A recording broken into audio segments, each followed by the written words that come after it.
I have another book about an egg. It's called An Extraordinary Egg by Leo Lioni. He's an author that I really like. I have lots of his books. He makes the pictures and he tells the story. It's called An Extraordinary Egg. On Pebble Island there lived frogs, Marilyn, August, and one who was always somewhere else. That one's name was Jessica. Jessica was full of wonder. She would go on long walks way to the other side of Pebble Island and return at the end of the day shouting, "Look what I found!" And even if it was nothing but an ordinary little pebble, she said, "Isn't it extraordinary?" But Marilyn and August were never impressed.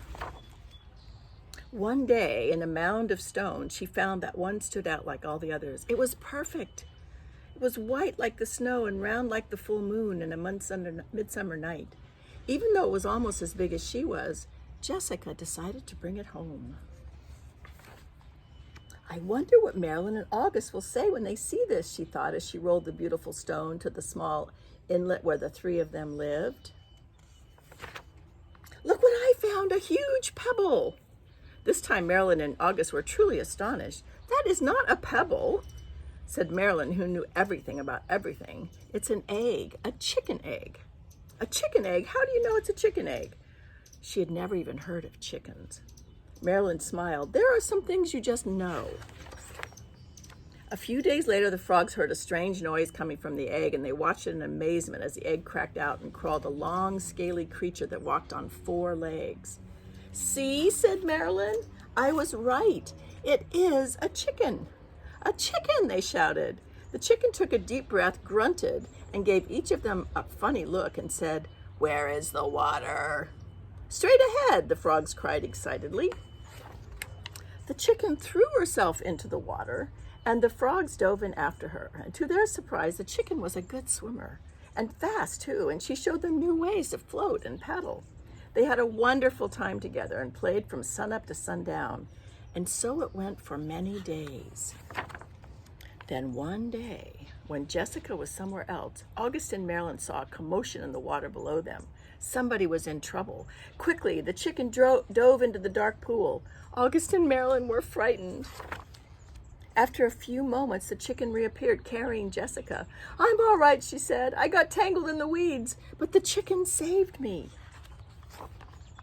From that day on, Jessica and her rescue were inseparable friends. Wherever Jessica went, the chicken went too. They traveled all over the island. They went to Jessica's secret thinking place and to the Great Pebble Monument. And one day they went to a place where Jessica had never been before. A red and blue bird flew down from a tree. "Oh, there you are! Your mother's been looking for you. I'll take you to her." They followed the bird for a very long time. They walked and walked, and they walked under the warm sun and the cool moon, and then they came upon the most extraordinary creature they had ever seen. It was asleep, but when they heard the little chicken shout, "Mother!" it opened one eye, and an enormous smile, and in a voice as gentle as the whispering grass said, "Come here, little sweet alligator." And the little chicken climbed happily on her mother's nose. "It's time for me to go," said Jessica. "I'll miss you very much, little chicken. Come visit soon and bring your mother too." And Jessica couldn't wait to tell Marilyn and August what happened. And guess what? She told them all about it. And do you know what the mother chicken said to her baby?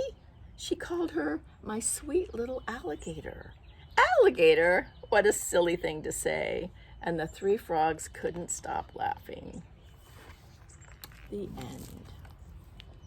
A most extraordinary egg. I hope you liked it, and I'll see you soon. Bye.